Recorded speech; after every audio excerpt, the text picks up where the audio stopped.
Hello everybody, welcome back again to my YouTube channel. My name is Kevin Saili. Pada YouTube channel ini teman-teman akan menemukan informasi menarik seputar cryptocurrency. So if you do like cryptocurrency, make sure kalian subscribe channel ini. Teman-teman, di video update kali ini atau di kesempatan kali ini kita akan bahas tentang kondisi Bitcoin, di mana kita ngelihat Bitcoin akhirnya balik lagi sampai kisaran 42.800. Pertanyaannya nih, kira-kira skenario kedepannya akan seperti apa? Nah, lebih detailnya akan kita bahas melalui video ini. Dan teman-teman, nanti di akhir video saya pengen spill satu koin yang akan saya bahas terkait dengan tentunya next altcoins ya, tapi karena kita lihat situasi Bitcoin lebih penting saat ini, jadi kita akan bahas Bitcoinnya dulu, baru nanti altcoinnya di next video, tapi nanti koinnya apa akan saya spill di bagian akhir. Nah, before kita lanjut juga teman-teman, saya pengen sharing sedikit buat teman-teman yang belum follow Instagram saya, kalian harus hati-hati ya, karena banyak banget orang yang nge-follow, istilahnya nge-fraud ya, bikin Instagram tuh mirip banget sama apa yang saya bikin saat ini. Jadi istilahnya dia niatnya mau scam teman-teman. Jadi kalau misalnya teman-teman mau follow, make sure kalian follow yang ada di description.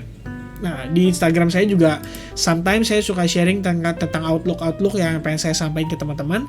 Terutama pada hari ini saya udah sempat sampaikan nih kalau kita harus stay safe dan mulai tight our stop loss, karena kita ngelihat di sini ada rejection terjadi pada time frame 1 jam maupun 15 menit. Nah, detailnya kayak gimana?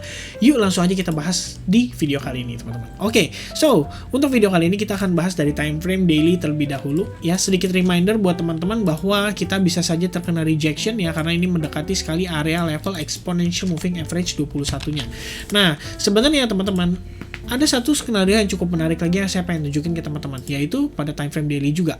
Dimana sebelumnya kita sudah pernah bahas ini di video-video yang lalu teman-teman, dimana kita ngelihat Bitcoin itu sebelumnya sempat tertahan ya di kisaran area ini, dimana area tersebut kalau teman-teman perhatikan dan kita zoom in, itu waktu lalu kita sempat ngobrol nih teman-teman bahwa wah ini kayaknya ada kemungkinan nih kita ngelihat bentuk semacam falling wedge pattern. Memang dia sempat breakout, tapi akhirnya dia terreject dan kembali turun lebih deep.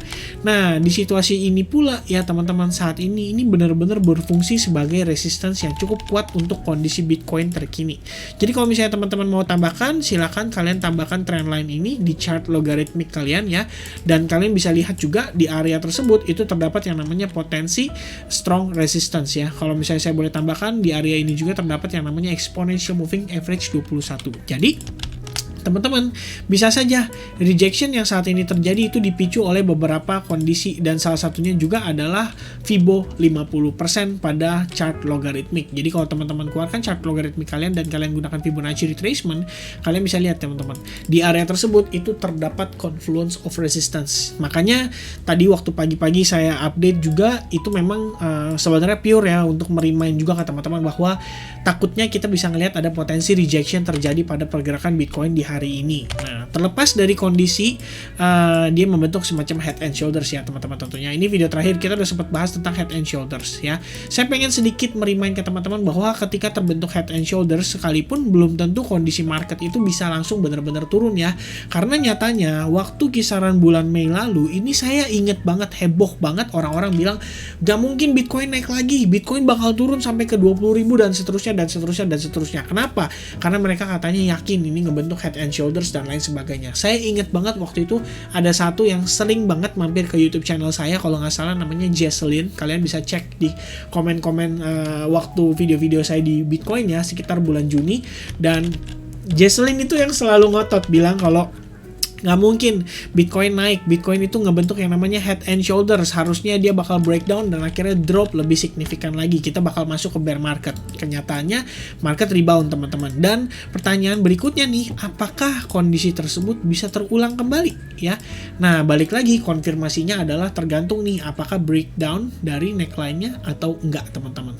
Ya harapan kita sih adalah Bitcoin nggak cepat-cepat masuk ke bear market ya, setidaknya mungkin bisa ngejemput posisi teman-teman yang saat ini masih kesangkut gitu loh ya. Nah, sedikit teman-teman informasi buat teman-teman yang kemarin sempat mungkin memanfaatkan transaksi long di Bitcoin dan lain sebagainya. Ini akan kita bahas lebih detail melalui time frame 4 jam. Tentunya di video update terakhir saya udah sempat sampaikan juga ya gimana kita memanfaatkan kondisi Bitcoin terkini untuk kita melakukan taking profit. Nah, sepertinya saya sampaikan cara saya maintain posisi trading dan update kondisi Bitcoin terkini. Ini sudah saya sampaikan di sini. Harusnya teman-teman bisa dapetin informasi terkait dengan langkah yang tepat untuk kita lakukan supaya kita bisa mengamankan sedikit dari posisi saat ini yang berjalan teman-teman. Nah, seperti yang saya ingin ingatkan kembali, di time frame 4 jam kita melihat ada trendline terbentuk pada Bitcoin di time frame besar ya, atau di time frame majornya, di mana overall situasi kita itu adalah lower high, lower low sequence. Nah, pertanyaannya nih, penguatan yang saat ini terjadi itu apakah sebatas hanya lower high saja, teman-teman? Yang artinya bisa membawa kondisi Bitcoin itu drop lebih signifikan lagi hingga membuat yang namanya lower low. Nah, ini akan kita coba cari tahu secara detail ya, teman-teman. Untuk saat ini, nggak baik buat kita berasumsi atau berspekulasi, ada baiknya kita lihat apa yang ditunjukkan oleh price action terhadap kita. Nah, pertama teman-teman, saya pengen remind dulu kondisi yang terakhir terjadi pada kondisi Bitcoin ya, dimana pada time frame 15 menit kita udah sempat bahas, kita ngelihat di sini where is it? Oh ya, sempat terbentuk yang namanya bullish pennant teman-teman, dan sempat breakout, cuman kita ngelihat ini terjadi yang namanya fake out ya.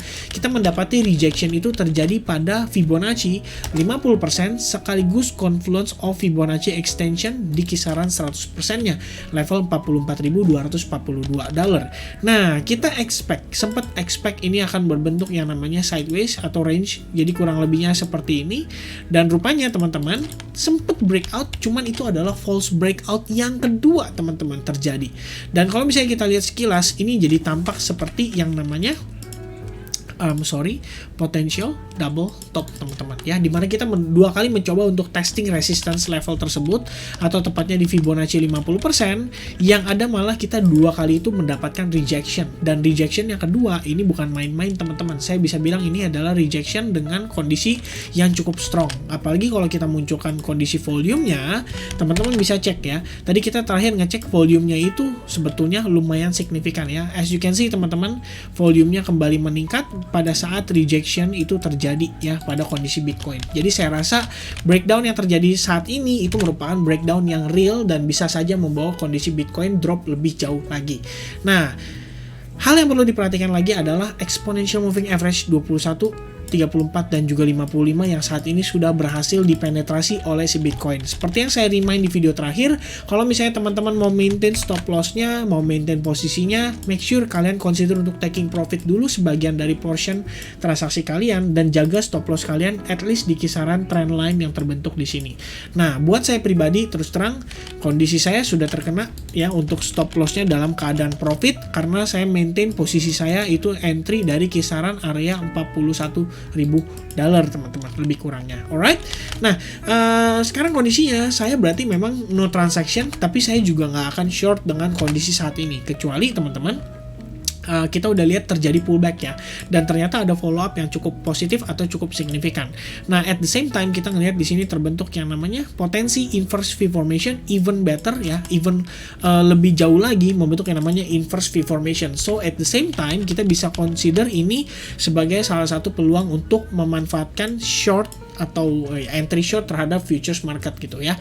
Tapi balik lagi teman-teman, saya ingatkan ya bahwa ini bukanlah sebuah signal, ini bukanlah sebuah rekomendasi. Basically ini adalah bagaimana cara saya memandang kondisi market saat ini dan bisa hedging istilahnya transaksi di spot market saya yang saat ini masih ada, istilahnya seperti itu ya.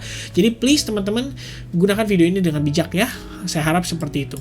Nah, kondisi sebelumnya teman-teman ada beberapa yang sempat mention ke saya juga bahwa ini kelihatannya ada kemungkinan nih ngebentuk yang namanya cup and handle pattern ya. Kalau kata sebagian orang, cup and handle pattern itu adalah pattern halu gitu. Nah, sebenarnya sih saya ngomong fair-fairan ya, bisa saja terjadi cup and handle pattern, which means saat ini kita sedang membentuk yang namanya handle-nya. Whether handle-nya bisa ngebentuk bullish flag atau mungkin bisa juga ngebentuk semacam lingkaran seperti ini. Jadi ini jatuhnya seperti neckline-nya dia, dan ini adalah secangkir kopi dengan kopi panas di atasnya ya, lebih kurang seperti itu teman-teman. Nah, cuman kalau misalkan kita mau ngelihat skenario cup and handle pattern terjadi, pertama kondisi Bitcoin yang wajib terjadi pada Bitcoin saat ini adalah dia harus confirm sideways at least di kisaran area ini, atau tepatnya di kisaran area support terakhirnya yang cukup menahan pergerakan Bitcoin ya, cukup lama loh di kisaran area ini. Kan kita sempat ngebentuk bullish flag pattern. Nah, di sini terdapat support, dan harusnya di support ini bertahan dulu sebelum kita benar-benar mengambil kesimpulan bahwa ini adalah confirmation higher low-nya dia, dan akhirnya kita rebound kembali untuk testing terhadap trendline yang terjadi di time frame 4 jam teman-teman. Alright. Nah, jadi sekilas kondisi Bitcoin saat ini kurang lebihnya seperti itu. Mudah-mudahan teman-teman yang mungkin sebelumnya ada position long itu bisa maintain position kalian dengan baik. Mungkin kalian sudah consider taking profit, apalagi dengan kondisi rejection yang terjadi 2 kali atas confluence of resistance di area $44.200, teman-teman. Alright, so I guess teman-teman itu aja ya kesimpulannya untuk saat ini. Kalau saya personally ditanya, langkah yang saya lakukan saat ini adalah saya no trade untuk kondisi Bitcoin, dan terakhir saya ada trade juga untuk Luna, itu juga sudah saya taking profit secara full. Dan next video yang akan kita bahas adalah Link, karena kita ngelihat ada beberapa opportunity terhadap kondisi dan situasi Link. Jadi mudah-mudahan teman-teman suka dengan apa yang saya sampaikan melalui video kali ini, dan kiranya ini bisa bermanfaat bagi teman-teman sekalian ya, baik untuk benchmark, baik untuk menganalisa technical analysis dan lain sebagainya. So I guess that's it from me. Thank you very much for watching this video. I hope you guys enjoy, and if you guys enjoy this video, make sure you give me thumbs up, dan jangan lupa subscribe channel ini. And I'll see you guys again in the next update. God bless everyone. Cheers.